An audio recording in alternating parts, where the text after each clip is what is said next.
For Israel to fulfill itself as God's people, it had to remain loyal to the teachings of the Torah. Since the biblical prescriptions and proscriptions are not always sufficiently clear or specific or enforceable, however, the rabbis interpreted the Bible and presented what they considered to be the true meaning of the text.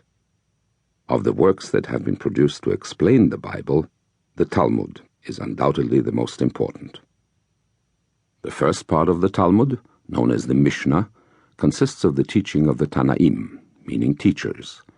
The Tanaim were scholars and sages who lived prior to 220 CE.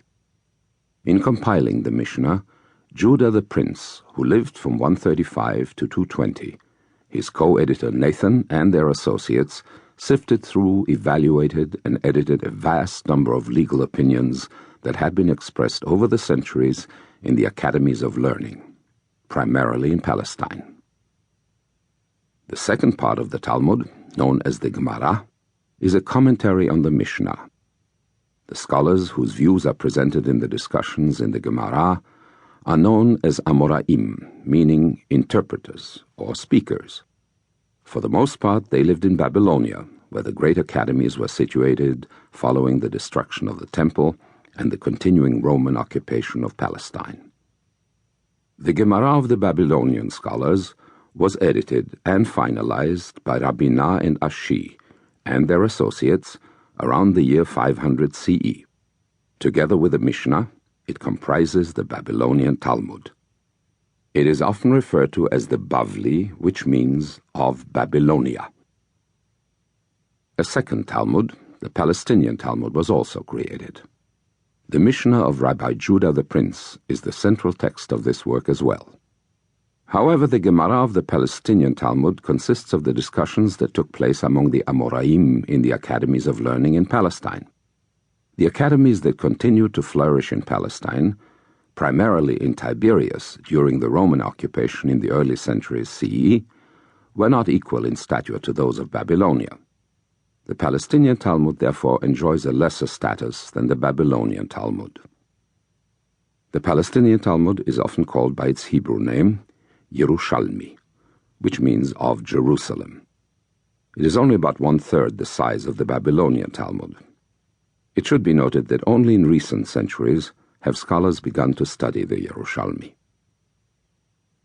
The Talmud is encyclopedic.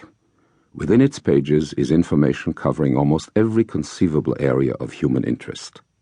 Information is presented specifically in order to help Jews understand their legal and moral responsibilities as proclaimed in the Bible, and discussed, commented upon, and interpreted by rabbis and scholars over a period of about 1,000 years. From the time of Ezra, who lived around 450 BCE, up until the end of the 6th century CE.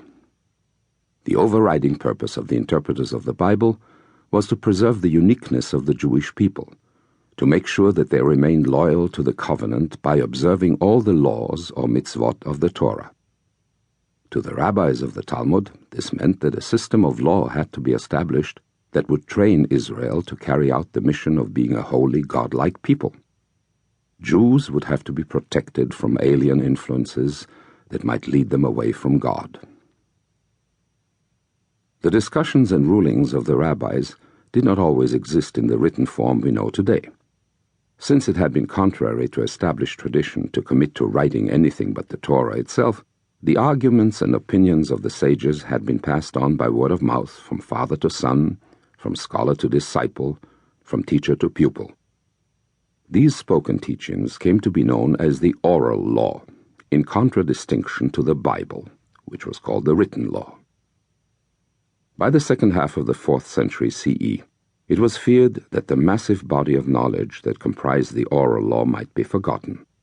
The ban was lifted, and the oral law was finally put into written form. The Talmud is in reality the first code of Jewish law. It presents problems to the student because its subject matter is not logically arranged. The issues under discussion are often extremely complex, and the final decision on a particular law is often difficult to pinpoint. It was these factors that prompted the writing of many commentaries on the Talmud. From the years 500 to 1000.